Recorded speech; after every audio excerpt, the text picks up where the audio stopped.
There are many different disciplines in engineering, and I'm a civil engineer. At the University of Delaware, civil engineering is about 75% male to 25% female.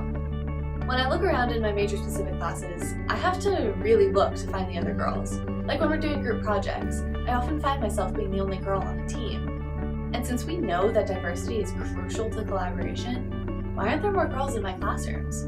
Our ideas are inspired by our background and experiences, and diverse ideas lead to successful problem solving because we can pull the best parts of each idea together. As feminist movements push for gender equity, STEM education for women is just a small part of the conversation. It gets hidden behind other issues, but the fight is there. Getting young girls inspired by STEM fields is the first step towards pushing the ratio to 50-50, but STEM education for girls is still majorly lacking, and we can do something about this. One of the best ways to inspire elementary and middle school girls is to teach them about female scientists of past and present, like Sally Ride and Frances Arnold, among others. In my personal experience, I was not exposed to these other women in STEM until I found myself more interested in my STEM classes than my other friends. So I sought them out. I went looking for other women in STEM, and I was inspired by what I found. I think that we can inspire other young women to pursue STEM fields, and it won't be difficult to add these things into the curriculum for them. Having said that, STEM education for girls is not all about historical figures. We need to encourage them early on in their math and science courses so that they have the same likelihood of choosing a technical science career path as their male peers. When girls are choosing courses for high school, we should encourage them to take math and science classes. I often found myself being faced with people telling me that I wasn't good enough or that I couldn't do it, but the support that I've received has made me realize that I want to prove all of those people wrong.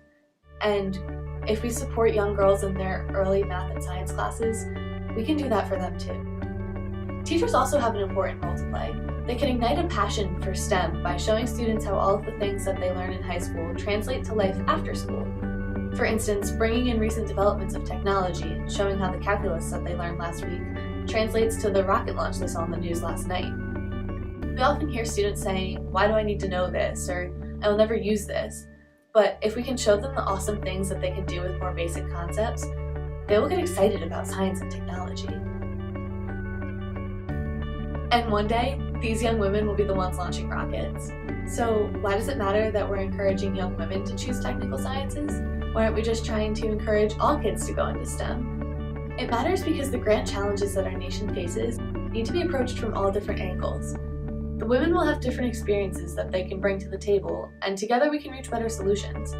Without women in STEM, the perspective of half of the world's population would be left out of the conversation. Having more women in STEM also furthers feminism as a whole. As more women are entering into these male-dominated fields, they prove that we are just as capable and just as worthy as being a part of these professions.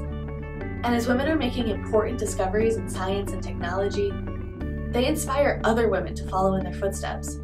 That's why I want to see more girls in my classroom. Increased collaboration, inspiration, and empowerment for all women. My name is Shannon Miller, and this has been my brief but spectacular take on why I want more girls in my classrooms.